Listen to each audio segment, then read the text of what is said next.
you knew from an email I sent out a while back that we are changing the way we currently have the model teaching position. The current one combines both grade or department facilitator and model, and after doing that for a couple of years, it's just obvious to us that it's two separate roles. Two different responsibilities, and just combining them was not conducive to really high functioning on both ends. So that grade level, as you know, has been separated, and that's one thing that's already been out there for application, and that has been explained. This model thing is what continues to be hanging out there.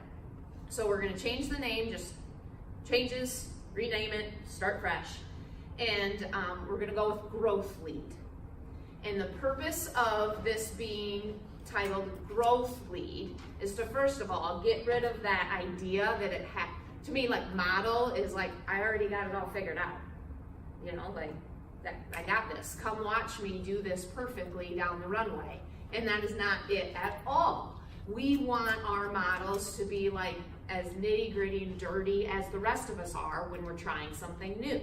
You know, it's ugly at times, and that's the beauty of it. So growth leads, first of all, the biggest probably change is that it's only going to be by trimester. So rather than I'm going to sign up for a full year and I'm committed to this for a full year, that's going to be overwhelming. Especially at the secondary level where we have a lot of coaches. They may be hesitant to sign up to be past model growth because like, well, come track season, I can't. Like I physically can't be that committed. So making it to a trimester just makes it a little bit more manageable to certain times of the year. But you can still sign up all 3 trimesters if you're somebody who's willing. To be to be a growth lead, to sign up for a growth lead, really the requirement is you're trying something new. You're trying something different. You're implementing something, you're changing a structure of something. You yourself are pushing yourself to grow in some area. And you don't mind if you take a few others on the road with you. All right, so the easiest example I can use is this past year with all of the literacy changes we've had. There's a teacher at one of our elementaries, even though we weren't supporting them with new curriculum, this teacher decided, I want to change my stations. Because guided reading changed, and my focus is here, I need higher quality stations. So this teacher just decided on her own, like, I'm gonna roll up my sleeves, work with an instructional coach and do this. Well, as word got out about that, we had teachers in other buildings across the district saying, I wanna go see what she's doing. Can I go do that? That's exactly what we want this to be. So the growth lead would be that teacher who said, I'm gonna change my stations. It might be a flop, the days might be ugly, but this is what I'm trying to do. Other teachers that are saying, can I leave my classroom, go during my prep, take a half day, take a half hour, whatever it is, and go learn from that. I want to do that. So the growth lead is the open room that you go to. Then that's where these options come in. And that's where it impacts our professional development. As you know now, everybody participates in teaching lab. No choice. When a PD day comes and we offer sessions, everybody attends sessions, no choice. We want to change that and make some more choice in that, adding to this idea of growth lead, all right? So if any given trimester, you get a list sent to you or posted somewhere throughout the district, here's the, I'm just making up a number, 27 growth leads across our district. I can't control who, it's whoever says, hey, I'm doing this thing, we agree that it aligns with where we're going as a district, you're on the list. Then you, as a teacher, you look at that, and then you think, okay, trimester 1, what do I want my personal growth to look like trimester 1?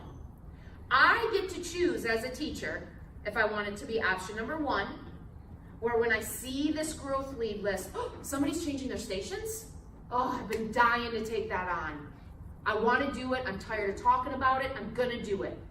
I work at Piasta Elementary. Vicki Tilson, you're coming with me. Will you come with me? Next Tuesday morning, I'm going to go watch whatever's going on with those stations. Come with me, because when we come back, I know I want to do it. I've been dying to do it for years. This is my perfect opportunity.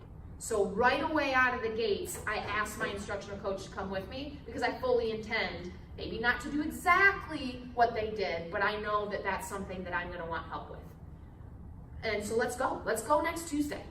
That's when I know I have a block of time where I would feel comfortable with a sub in my room or somebody, stepping in for however long, the half day, an hour, however long I need to go watch that.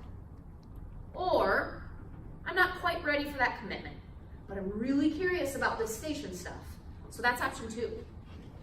I might talk to Vicki about it before and after. I might talk to my colleague across the hall about it before and after, but I'm not like fully committed where like I'm jumping in with both feet, but I do want to go check it out.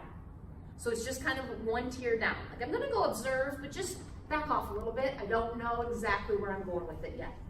Okay? Or you look at that option of growth leads, nothing's jumping out at you, then you go with maybe option 3.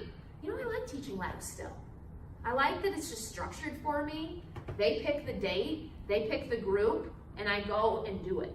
I just want to do that again. That's option 3 then. And then that teaching lab, you would go observe somebody from the growth lead list, but it's all structured for you, right? Or none of those is an option this trimester. This kid load I have, I cannot imagine being gone from them. It'll take me to December just to get them to, look at me or whatever the issue is. I am not leaving my classroom first trimester. Okay, then option 4 is for you. You won't leave your classroom first trimester then. On our PD day in November, you'll attend one of the PD sessions we have that doesn't take you from your classroom. And then option 5 is just if you are a growth lead, you don't necessarily also have to pick option 1 through 4. You being a growth lead is you personally growing. That is your option. You can still do 1 through 4 if you want to go above and beyond, but not necessarily a requirement. So the idea of this, guys, is true professional development in my vision isn't this like saved for this special occasion. I'm not just gonna love my husband on our anniversary. Technically speaking, I should every day, and maybe more specifically on some days when I really want to. Like now, I'm not waiting till Saturday. This is the same idea. If I want to learn something and I want to grow, and our first PD day isn't until November, I don't want to wait till November. Or my teaching lab, where I really want to see what's going on there, isn't till December. I don't want to wait till then. Man, I want to learn it right now. Good, go. Let us get out of your way. So this is that idea of true growth and professional development should happen when you want it to happen, on your terms, when you say. So have it be September 15th for an hour from 8 to 9, and then get back to teaching.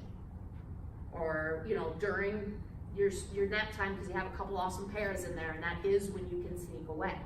So that's the other thing about this, that anytime I presented, I've gotten some questions like, so this has to be a half day? No, I'm so over those kinds of requirements that don't treat you like a professional. You're professionals, you're treated like it, Lord, help us act like it. And for those handful that don't, man, you have bigger people to answer to than me. Not my problem. Not gonna make it my problem.